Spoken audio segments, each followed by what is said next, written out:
ओम शांति। तो आज की वाणी है 9 फरवरी 2025। प्रातः मुरली ओम शांति बाप दादा अव्यक्त बाप दादा। ये रिवाइज है 18 जनवरी 2004। तो जैसे 18 जनवरी को हमेशा हम लोग स्मृति दिवस मनाते हैं, क्योंकि इस दिन ब्रह्मा बाबा अव्यक्त हुए थे, तो स्मृति दिवस के रूप में मनाते हैं। तो टाइटल है वर्ल्ड अथॉरिटी के डायरेक्ट बच्चे हैं, इस स्मृति को इमर्ज रख, सर्व शक्तियों को ऑर्डर से चलाओ कि हम सतगुरु शिव बाबा के डायरेक्ट बच्चे हैं। तो ये स्मृति हमेशा बुद्धि में बनी रहे। आज चारों ओर स्नेह की लहरों में सभी बच्चे समाये हुए हैं कि जब ऐसे 18 जनवरी आता है तो अमृत वेले से ही जैसे सारे के सारे बाबा की याद में चले जाते हैं। तो सभी के दिल में विशेष ब्रह्मा बाप की स्मृति इमर्ज है। अमृत वेले से लेकर साकार पालना वाले रत्न और साथ में अलौकिक पालना वाले रत्न। साकार पालने वाले रत्न जिन्होंने बाबा को साकार में देखा, अलौकिक जैसे हम सारे हैं, दोनों के दिल की यादों की मालाएं बाप दादा के पास पहुंच गई। तो जैसे किसी को याद करते हैं तो जैसे उसको मालाएं पहनाते हैं ना, तो ऐसे बाबा ने कहा कि आपकी मालाएं पहुंच गई। सभी के दिल में बाप दादा के स्मृति की तस्वीर दिखाई दे रही है। जैसे क्योंकि आत्मा जो भी पहले कार्य करती है तो वो अपने माइंड में पहले उसकी एक पिक्चर फॉर्म करती है। बाबा ने कहा वो तस्वीर दिखाई दे रही है और बाप के दिल में सर्व बच्चों की स्नेह भरी याद समाई हुई है। सभी के दिल में एक ही स्नेह भरा गीत बज रहा है, मेरा बाबा। खासकर ऐसा कोई दिन होता है तो और ही बाबा को याद करते हैं सारे। तो स्नेह भरी याद समाई हुई है। सभी के दिल में एक ही स्नेह भरा गीत बज रहा है, मेरा बाबा। और बाप के दिल से यही गीत बज रहा है, मेरे मीठे मीठे बच्चे। बाबा, क्योंकि बाबा को भी रिस्पॉन्ड तो करना पड़ता है हमारी याद से, तो इसीलिए हम बोलते हैं मेरा बाबा और बाबा वहाँ से बोलते हैं मीठे बच्चे। ये ऑटोमेटिक गीत, अनहद गीत कितना प्यारा है कि हम बाबा के लिए बोल रहे हैं, बाबा हमारे लिए बोल रहे हैं। बाप दादा चारों ओर के बच्चों को स्नेह भरी स्मृति के रिटर्न में दिल के स्नेह भरी दुआएं पदम गुणा दे रहे हैं। तो जो हमने याद करी, जो बाबा को याद किया, उसके बदले में बाबा ने दुआएं दी। बाप दादा देख रहे हैं अभी भी देश व विदेश में बच्चे स्नेह के सागर में लवलीन हैं। यह स्मृति दिवस विशेष सभी बच्चों के प्रति समर्थ बनाने का दिवस है। आज का दिन ब्रह्मा बाप द्वारा बच्चों की ताजपोशी का, जैसे आपको पता है सतयुग में जो सबसे मेन सेरेमनी होगी वो ये होगी कि जब वहाँ राजा महाराजा जब अपनी सीट पे बैठेंगे, श्री नारायण जब बैठेंगे, तो वो सबसे महत्वपूर्ण दिन होगा। इसीलिए बाबा ने कहा हमारे यहाँ भी अभी भी सबसे महत्वपूर्ण दिन आज का 18 जनवरी है और इस दिन बाबा ने बच्चों की ताजपोशी की। क्या मतलब है? ब्रह्मा बाप ने निमित्त बच्चों को विश्व सेवा की जिम्मेवारी का ताज पहनाया कि अब तक जो पहले बाबा संभाल रहे थे अब बच्चों को करना है। स्वयं अननोन बने, अब आगे हो गए ब्रह्मा कुमारी और बच्चों को साकार स्वरूप में निमित्त बनाने का स्मृति का तिलक दिया। इसीलिए देखिए जो ऐसे राजकाज देते हैं तो उसमें तिलक लगाते हैं। स्वयं समान अव्यक्त फरिश्ते स्वरूप का प्रकाश का ताज पहनाया। स्वयं करावन हार बन करणहार बच्चों को बनाया। इसीलिए भगवान को करण करावन हार कहा जाता है कि पहले बाबा ने करके दिखाया, अब बच्चों को आगे करा कि भाई अब तुम संभालो। इसलिए इस दिवस को स्मृति दिवस व समर्थी दिवस कहा जाता है। सिर्फ स्मृति नहीं, स्मृति के साथ साथ सर्व समर्थियाँ बच्चों को वरदान रूप में प्राप्त है। बाप दादा सभी बच्चों को सर्व स्मृतियों स्वरूप देख रहे हैं। मास्टर सर्वशक्तिवान स्वरूप में देख रहे हैं। शक्तिवान नहीं, सर्वशक्तिवान। ये सर्व शक्तियाँ बाप द्वारा हर एक बच्चे को वरदान में मिलेंगी। तो हर एक बच्चे को बाबा ने जैसे देखा, हम बाबा के बने, तो सर्व शक्तियाँ तो हमारे अंदर आ गई। अब उसके बाद उसको यूज़ करना ना करना वो हमारे ऊपर है। जैसे कोई बच्चा, 2 बच्चे होते हैं माँ बाप के घर में, तो प्रॉपर्टी के हकदार तो दोनों हैं। एक प्रॉपर्टी को आगे बढ़ाता है, ठीक तरीके से यूज़ करता है, एक उसका मिसयूज़ करता है। तो ऐसे ये सर्व शक्तियाँ बाप द्वारा हर एक बच्चे को वरदान में मिली हुई हैं। दिव्य जन्म लेते ही बाप दादा ने वरदान दिया सर्व शक्तिवान। तो जैसे ही हमारे मन से एक बार बाबा निकला तो बाबा ने वरदान दे दिया, सर्वशक्तिवान। ये हर जन्म दिवस का वरदान है। इन शक्तियों को प्राप्त वरदान के रूप में कार्य में लगाओ।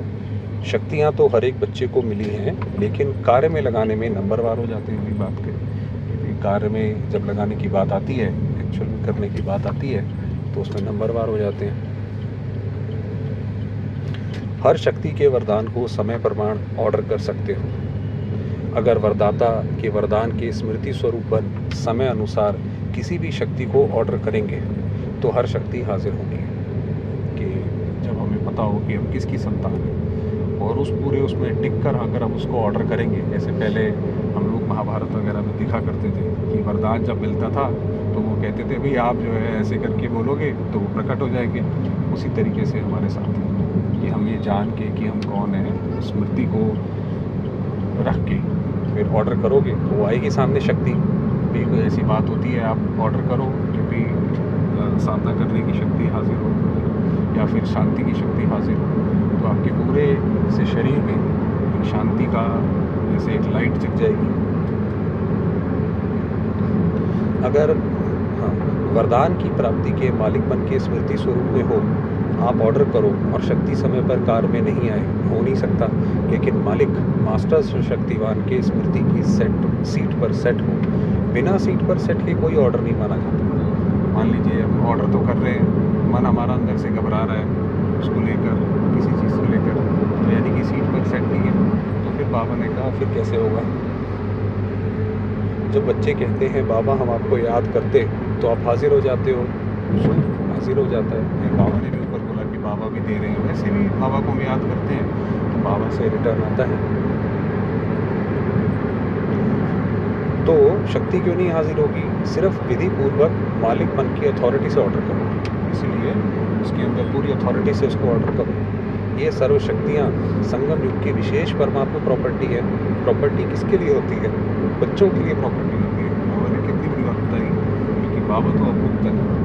तो ये सारी जो प्रॉपर्टी है, शक्तियाँ हैं, ये बाबा ने किसके लिए, किसको देनी है? हमें ही देनी है, हम सब बच्चों के लिए। तो अधिकार से स्मृति स्वरूप की सीट से ऑर्डर करो। मेहनत क्यों करो? ऑर्डर करो। तो कहने का मतलब ये है कि पूरा पुरुषार्थ ये है कि कुछ भी होता रहे, कैसा भी होता रहे, कुछ अच्छा हुआ, कुछ बुरा हुआ, किसी ने शरीर छोड़ा, नहीं छोड़ा, हम अपनी जो हमारी स्मृति है, जो हमारी स्थिति है, उसको नहीं बिगाड़े, अपना शांत में रहें। वर्ल्ड अथॉरिटी के डायरेक्ट बच्चे हो, ये स्मृति का नशा सदा इमर्ज रहे। अपने आप को चेक करो। वर्ल्ड ऑलमाइटी अथॉरिटी के अधिकारी आत्मा हो, ये स्मृति स्वतः ही रहती है या कभी कभी रहती है। कि वर्ल्ड ऑलमाइटी अथॉरिटी के बाबा कौन है?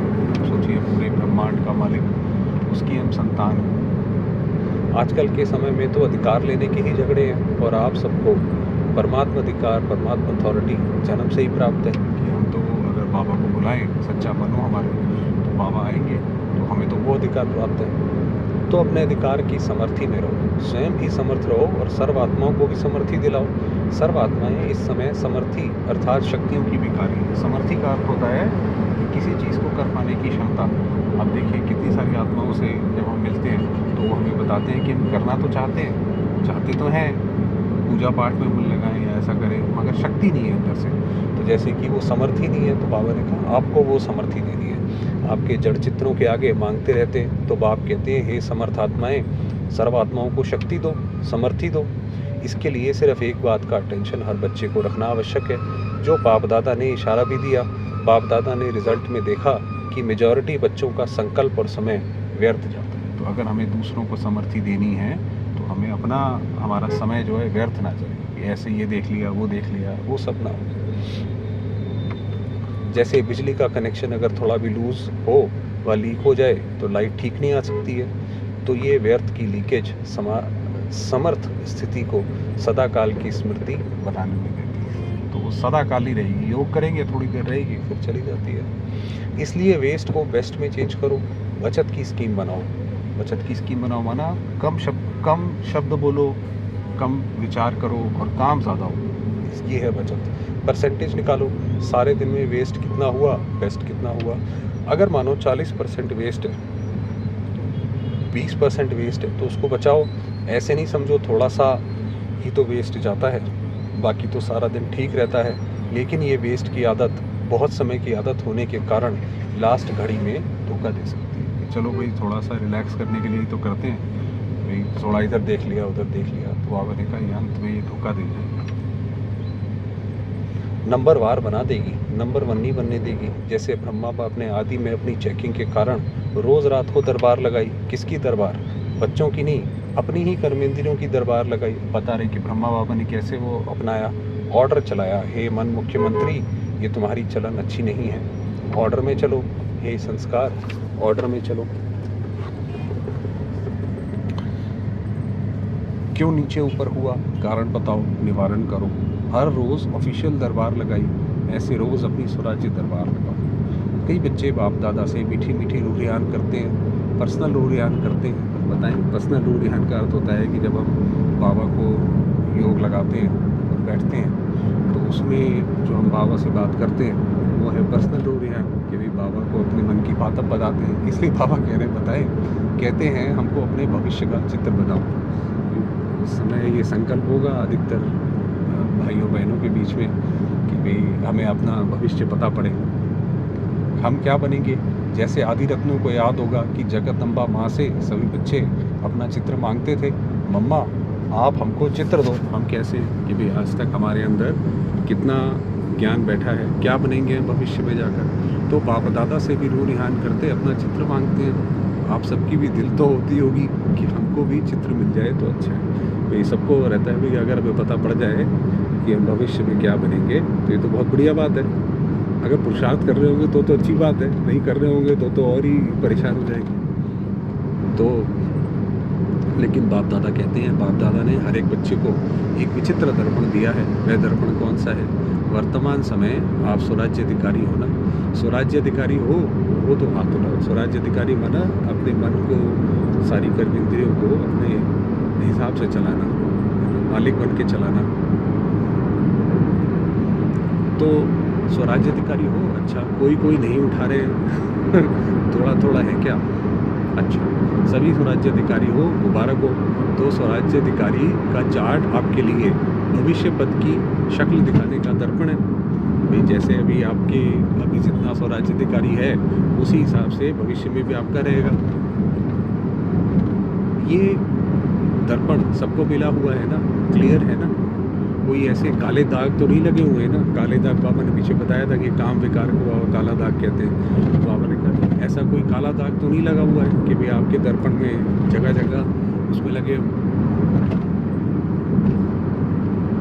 क्लियर है ना, कोई ऐसे काले दाग तो नहीं लगे हुए हैं ना। अच्छा काले दाग तो नहीं होंगे, लेकिन कभी कभी जैसे गर्म पानी होता है ना, वह कोहरे के मुआफिक आईने पर आ जाता है। चलो वो नहीं होगा, थोड़े दूसरे होंगे।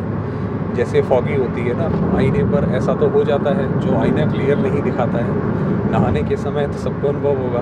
तो ऐसा अगर कोई एक भी कर्मेंद्रिय अभी तक भी आपके पूरे कंट्रोल में नहीं है, कंट्रोल में है लेकिन कभी कभी नहीं भी है, वैसे तो कंट्रोल रखते हैं मगर एक समय के बाद कंट्रोल लूज़ हो जाता है। अगर मानो कोई भी कर्मेंद्रिय, चाहे आँख हो, चाहे मुख हो, चाहे कान हो, चाहे पाँव हो, पाँव भी कभी कभी बुरे संग की तरफ चला जाता है, तो पाँव में भी कंट्रोल नहीं हुआ ना।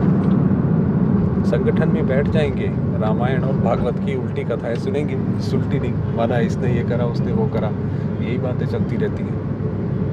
तो कोई भी कर्मेंद्रिय संकल्प समय सहित अगर कंट्रोल में नहीं है तो इससे ही चेक करो। जब स्वराज्य में कंट्रोलिंग पावर नहीं है तो विश्व के राज्य में कंट्रोल क्या करेंगे। यहाँ हमसे जब हम कंट्रोल नहीं हो रहा, भविष्य में जब हमें राजकाज मिल जाएगा तो वहाँ पे भी नहीं होगा कंट्रोल में। अब भाई मान लो कोई हमारे सामने गलत करता है, हमें गुस्सा आ जाता है, चलो भाई उसने तो गलत किया, आपको गुस्सा आ गया। ऐसे ही आप राजा बन के बैठे हो, किसी ने गलत किया, आपने गुस्सा कर दिया तो सारी प्रजा का ही क्या कहते हैं गलत एग्जाम्पल सेट हो गया सत्युग कहाँ रहा फिर। तो बाबा ने कहा वहाँ पे कैसे करेंगे, तो राजा कैसे बनेंगे? वहाँ तो सब एक्यूरेट है, वहाँ पे बेशक सारे खुश हैं, किसी चीज़ की ज़रूरत नहीं है, पर काम सारे एक्यूरेट है। ऐसे नहीं है कि अगर साफ़ सफाई करनी है, कोई काम राजकाज लगाना है, 1 घंटे बाद भी लग जाएगा, क्या बात है, कोई आक्रमण तो हो नहीं रहा, ऐसा नहीं है। तो हर चीज़ एक्यूरेट है। कंट्रोलिंग पावर, रूलिंग पावर सब स्वतः ही संगम युग के पुरुषार्थ की प्रारब्ध के रूप में है। तो संगम युग अर्थात वर्तमान समय अगर कंट्रोलिंग पावर, रूलिंग पावर कम है तो पुरुषार्थ कम, तो प्रारब्ध क्या होगी? हिसाब करने में तो होशियार होना। और देखा आपने, अभी हिसाब लगा लो कि कैसे करते हो। तो इस आईने में अपना फेस देखो, अपनी शक्ल देखो। राजा की आती है, रॉयल फैमिली की आती है, रॉयल प्रजा की आती है, साधारण प्रजा की आती है। तो अब अपना देख सकते हो कि भाई कितना कंट्रोल है उस हिसाब से, क्योंकि वो तो ये जो सत्युग होगा वो तो धारणा के ऊपर निश्चित होगा। जो जितना ऊपर होगा उसकी धारणाएं उतनी ज़्यादा ऊपर होंगी। तो मिला चित्र, इस चित्र से चेक करना, हर रोज़ चेक करना, ये नहीं अभी हर रोज़ चेक करना, क्योंकि बहुत काल के पुरुषार्थ से बहुत काल के राज्य भाग की प्राप्ति है। अगर आप सोचो कि अंत के समय बेहद का वैराग्य तो आ ही जाएगा भाई। अंत में जब हर जगह विनाश हो रहा होगा तो सबको ही वैराग्य आएगा, सबको ही लगेगा कि अरे भाई ये दुनिया काम की नहीं है, तो हमें भी आ जाएगा। अगर कई भाई बहन ऐसे सोचते हैं, ज्ञान को उल्टा उठाते हैं, तो बाबा ने कहा आ ही जाएगा, लेकिन अंत समय आएगा तो बहुत काल हुआ या थोड़ा काल हुआ? फिर तो थोड़ा काल हुआ ना, बहुत काल तो नहीं कहेंगी ना। तो 21 जन्म पूरा ही राज्याधिकारी बने, तख्त पर भले नहीं बैठे लेकिन राज्याधिकारी हों। ये बहुत काल की प्रारब्ध का कनेक्शन है, इसलिए अलबेले नहीं बनना, ये दोनों कनेक्टेड है। अभी तो विनाश की डेट फिक्स ही नहीं है, पता ही नहीं है 8 वर्ष होगा 10 वर्ष होगा, पता तो है ही नहीं। तो आने वाले समय में हो जाएंगे नहीं कि भी विनाश तो भी पता ही नहीं है, दिखाई नहीं पड़ रहा कब तक हो रहा है। ये तो 2010 की है, 2004 की है, अब तो खैर दिखाई पड़ रहा है। तो आने वाले समय में हो जाएंगे नहीं। विश्व के अंतकाल सोचने से पहले अपने जन्म का अंतकाल सोचो। चलो भाई विनाश तो चलो भाई ठीक है, 2 साल 4 साल बाद वो भी हो जाएगा, मगर शरीर का तो नहीं पता ना, क्या पता अगला पल ही ना हो, तो उसका तो नहीं पता। आपके पास डेट फिक्स है? किसको पता है कि इस डेट पर मेरा मृत्यु होना है किसके पास? नहीं है ना। विश्व का अंत तो होना ही है, समय पर होगा ही, लेकिन पहले अपनी अंतकाल सोचो। चलो भाई विश्व का तो जब होगा तो होगा, होना तो है ही है ना, ऐसे तो नहीं चलता रहेगा। तो जगदम्बा का स्लोगन याद करो। क्या स्लोगन था? हर घड़ी अपनी अंतिम घड़ी समझो। अचानक होना है, डेट नहीं बताई जाएगी। विनाश होगा, विश्व का भी, वो भी अचानक होगा। बाबा ने कहा जब सबको लगेगा कि बस अब शांत हो गया तभी विनाश होगा। तो डेट नहीं, बाबा उसकी डेट भी नहीं बताएगा कि कल होने वाला है, परसों होने वाला है। ना विश्व की ना आपके अंतिम घड़ी की, दोनों की डेट नहीं बताई जाएगी। सब अचानक का खेल है, इसलिए दरबार लगाओ। हे राजे, स्वराज्य अधिकारी राजे, अपनी दरबार लगाओ, ऑर्डर में चलाओ, क्योंकि भविष्य का गायन है लॉ एंड ऑर्डर होगा। जैसे लॉ एंड ऑर्डर सतयुग में क्या अर्थ है कि वहाँ पे जितना प्यार होगा उतना ही नियम भी पूरे पक्के होंगे। अभी तो कोई व्यक्ति गलत करता है, दूसरे का उससे प्यार होता है, कहता है चलो भाई कोई बात नहीं, हम ठीक कर देंगे, है ना, नई सज़ा देंगे।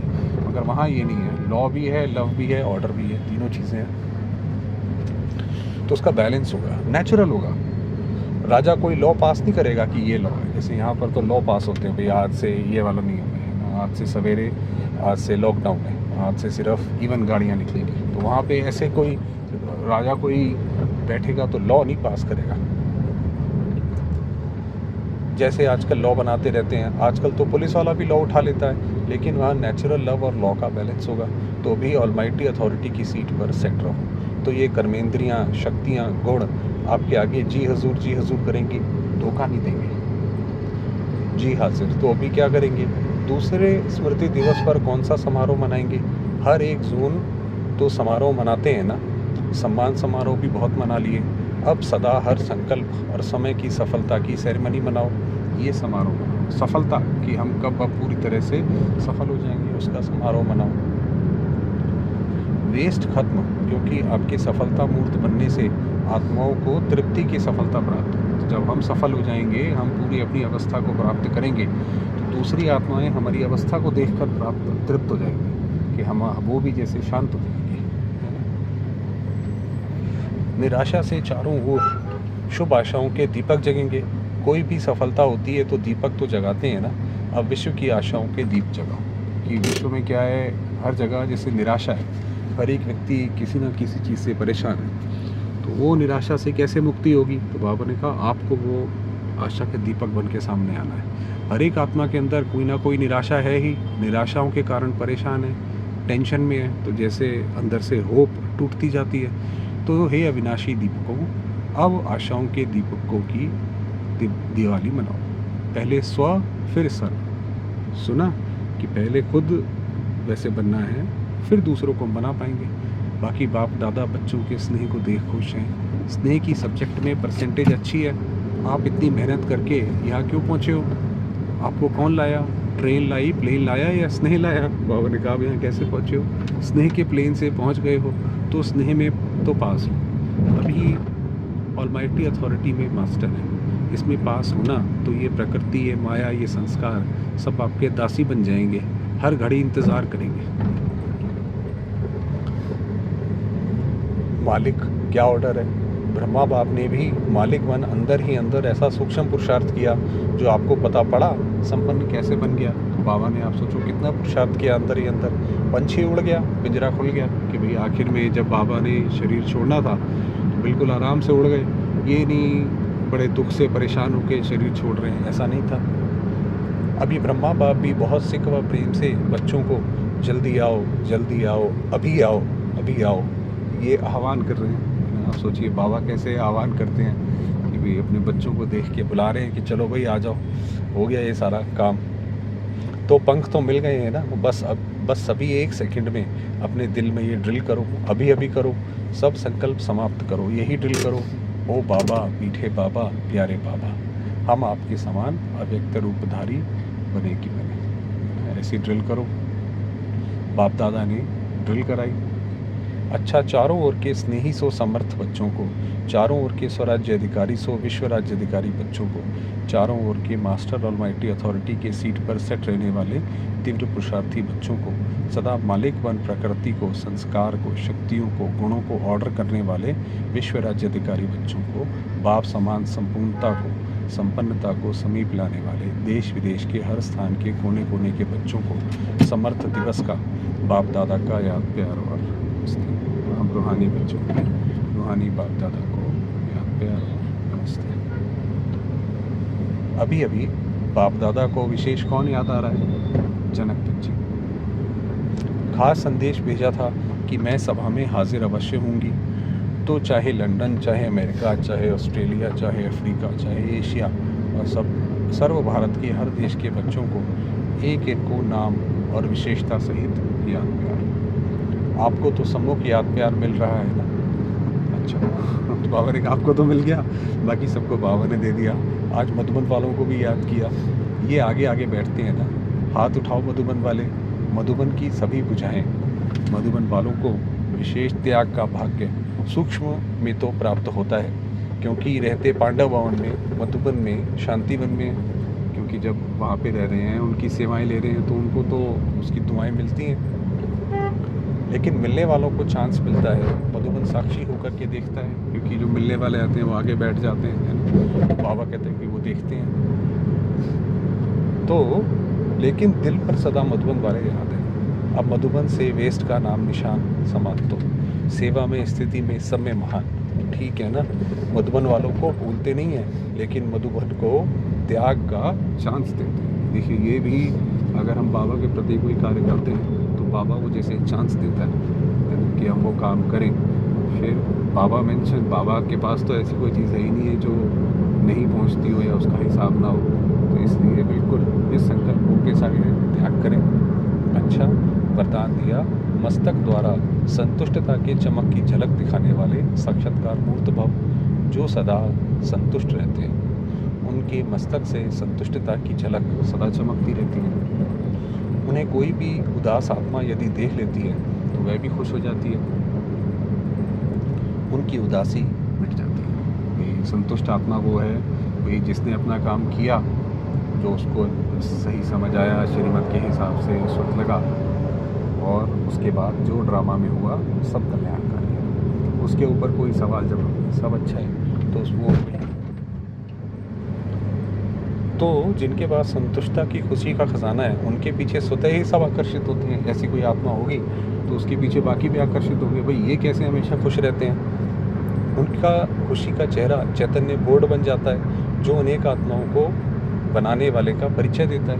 भाई उनको देखेंगे, कोई भी यही रहेगा कि इनको ऐसा क्या मिला है, किसने ऐसा बनाया है। तो ऐसी संतुष्ट रहने और सर्व को संतुष्ट करने वाली संतुष्ट मणियाँ बनो, जिससे अनेकों का साक्षात्कार। स्लोगन दिया, चोट लगाने वाले का काम है चोट लगाना। कोई आपको गलत बोल रहा है, बुरा बोल रहा है, तो उसका तो काम है ये, और आपका काम है अपने को बचा लेना। तो हमारी इसमें काबिलियत आर्ट ये है कि किस तरीके से हम उससे बच जाएं। अव्यक्त इशारे, एकांत प्रिय बनो, एकता और एकाग्रता को अपनाओ। जैसे नारियल तोड़कर उद्घाटन करते हो, रिबन काटकर उद्घाटन करते हो, ऐसे एक मत, एक बल, एक भरोसा और एकता की रिबन काटो, और फिर सर्व के संतुष्टता प्रसन्नता का नारियल तोड़ो। ये पानी धरनी में डालो, फिर देखो सफलता कितनी होती है। बाबा ने बताया। चलिए, ओम शांति।